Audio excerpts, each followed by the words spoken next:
అమలులో భాగంగా ఇప్పటికే రెండింటికి శ్రీకారం చుట్టిన రాష్ట్ర ప్రభుత్వం మరో 2 హామీల అమలుకు రంగం సిద్ధం చేస్తోంది. గృహ అవసరాలకు 200 యూనిట్ల వరకు ఉచిత విద్యుత్, 500 రూపాయలకే గ్యాస్ సిలిండర్ అందజేత పథకాలను అమలు చేయాలని రాష్ట్ర మంత్రిమండలి నిర్ణయించింది. ఈ నెల 8 నుంచి అసెంబ్లీ సమావేశాలు నిర్వహించాలని 10న బడ్జెట్ ప్రవేశపెట్టాలని తీర్మానించింది. ఈ సమావేశాల్లోనే 2 హామీల అమలుపై ప్రకటన చేయనుంది. అసెంబ్లీ ఎన్నికల సందర్భంగా కాంగ్రెస్ ప్రకటించిన 6 గ్యారంటీల్లో అమలవుతున్నాయి. అధికారంలోకి వచ్చిన 100 రోజుల్లోగా 6ని అమలు చేస్తామన్న హామీ మేరకు మరో 2 హామీలను అమలు చేయడానికి ప్రభుత్వం నిర్ణయించింది.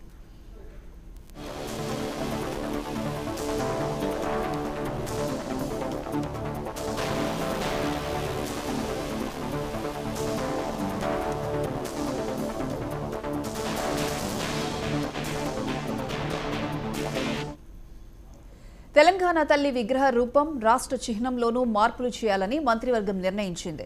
తెలంగాణ పునర్నిర్మాణంతో పాటు పునర్వించుకోవాలని తీర్మానించింది. ఇందులో కవులు, కళాకారులు, మేధావులు, ప్రజల అభిప్రాయాలు, ఆకాంక్షలకు అనుగుణంగా మార్పులు చేయాలని నిర్ణయించింది.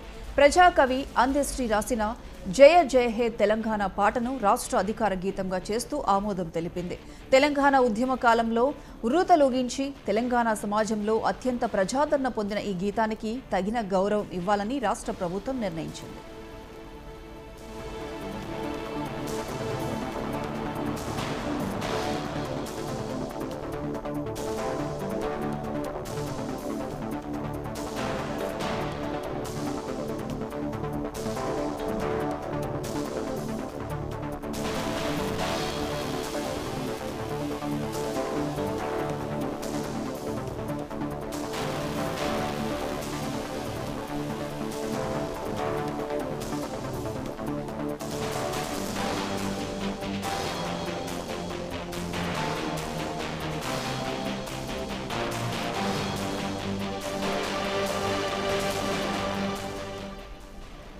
గెజిట్ మేరకు టీఎస్ను టీజీగా మార్చాలని మంత్రివర్గం నిర్ణయించింది. ఇందుకోసం వాహనాల రిజిస్ట్రేషన్ చట్టంలో సవరణలు చేస్తామన్నారు. కొడంగల్ ప్రాంత అభివృద్ధికి ప్రత్యేక సంస్థను ఏర్పాటు చేయాలని కేబినెట్ తీర్మానించింది. రాష్ట్రంలోని 65 ప్రభుత్వ ఐటీఐలను ఆధునీకరించి వాటిలో యువతకు ఉన్నత ఉపాధి అవకాశాలు కల్పించేలా వివిధ కోర్సులను ప్రవేశపెట్టాలని నిర్ణయించింది. హైకోర్టుకు 100 ఎకరాల భూమిని కేటాయించింది.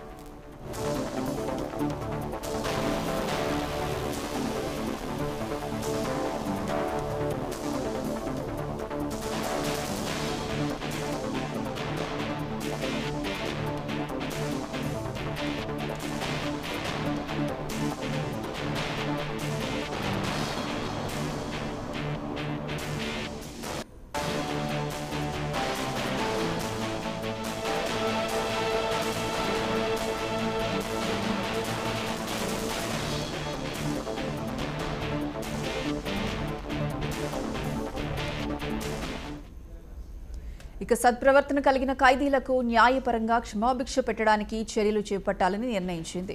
విధి విధానాలు రూపొందించాల్సిందిగా అధికారులను ఆదేశించింది. ఉద్యోగాల భర్తీకి ప్రభుత్వం చిత్తశుద్ధితో వ్యవహరిస్తోందన్నారు. ఇప్పటికే ఖాళీల భర్తీ ప్రక్రియ మొదలైందని, మిగిలిన వాటి భర్తీ ప్రక్రియను వేగవంతం చేస్తున్నామని చెప్పారు. వ్యవసాయ శాఖలో ఏఈఓ పోస్టులను భర్తీ చేయాలని కేబినెట్ నిర్ణయించింది. గ్రూప్ 1, గ్రూప్ 2, గ్రూప్ 4 పోస్టులు, మెగా డిఎస్సి నిర్వహణ తదితర అంశాలపై ప్రభుత్వం దృష్టి సారించింది. వీటిపై త్వరలో నిర్ణయాన్ని వెల్లడిస్తామన్నారు.